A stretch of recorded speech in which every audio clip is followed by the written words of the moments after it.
আজকে দীর্ঘ ১২ দিন ছুটি কাটানোর পরে আবারও স্কুলে আসলাম। স্কুলে এসে আমার পিছনে বরাবরই আমার কিন্তু ফুল গাছের প্রতি ভীষণ লোভ, এবং এর পাশাপাশি প্রাকৃতিক কোনো ল্যান্ডস্কেপ যদি থাকে আমার খুবই খুবই খুবই লোভ হয়। তো স্কুলে এসেই দের প্রতি তাদের দৃষ্টি না দিয়ে সর্বপ্রথমেই আমার দৃষ্টি চলে গেছে আমার পিছনের এই চন্দ্রপ্রভা গাছটিতে। এটাকে চন্দ্রশোভা বা চন্দ্রপ্রভা অনেকে বলে থাকে।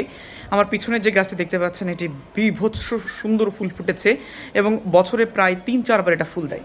এবং দেখতে পাচ্ছেন কি দারুণ, মানে কি বলবো, এই গাছটির প্রতি পদক্ষেপে একদম দারুণ ফুল ফুটেছে। এবং এই গাছ আমাদের এই স্কুলে একজন গিফট করেছিল, এবং এই গাছটি এত সুন্দর ভাবাচ্ছে। তো চলুন একবার আমি দেখাই যে চন্দ্রপ্রভা গাছটি কত সুন্দর লাগছে।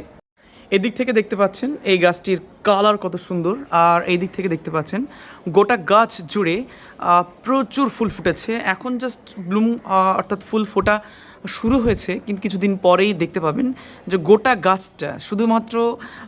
গাছটায় শুধু ফুল আর ফুল পাবেন। এইখান থেকে আমি যতটা যাব শুধুমাত্র ফুল দেখতে পাবেন। কি বলবো, এত ভীষণ সুন্দর লাগে ফুল। এই ফুলের কালারটা ভীষণই সুন্দর। এই দিক থেকে যদি দেখায় তাহলে চারিদিক জুড়ে শুধু ফুল আর ফুল। আর উপর থেকে যদি এইভাবে দেখাই তাহলে দেখতে পাচ্ছেন যে কত ফুল ফুটেছে। এরকম আপনার বাড়ির আঙিনায়, আপনার বাড়ির প্রাঙ্গণে যদি এরকম একটা ফুল গাছ লাগান, সত্যি পুরোপুরি আপনার মনকে শান্ত করে রাখবে। এত সুন্দর একটা প্রশান্তিময় একটা পরিস্থিতির সৃষ্টি হবে, সত্যি আপনি ভাবতে পারবেন না। এটা আমার কাছে ভীষণই সুন্দর। বাড়িতে খুব অল্প জায়গা থাকার কারণে আমি লাগাতে পারিনি, তবে ভাবছি যে ছাদের টবে যদি এরকম গাছ লাগানো যায় এবং ছোটো গাছে যদি প্রচুর ফুল ফোটে তাহলে নিশ্চয়ই এরকম একটা গাছ আমি লাগাবো। তো কেমন লাগলো আপনাদের অবশ্যই বলবেন, এত সুন্দর ফুল গাছটি। আর আপনারা দেখতেই পাচ্ছেন যে সত্যি অনেক সুন্দর। যারা ফুল ভালোবাসেন তারা নিশ্চয়ই এটা অবশ্যই স্কিপ করতে পারবেন না।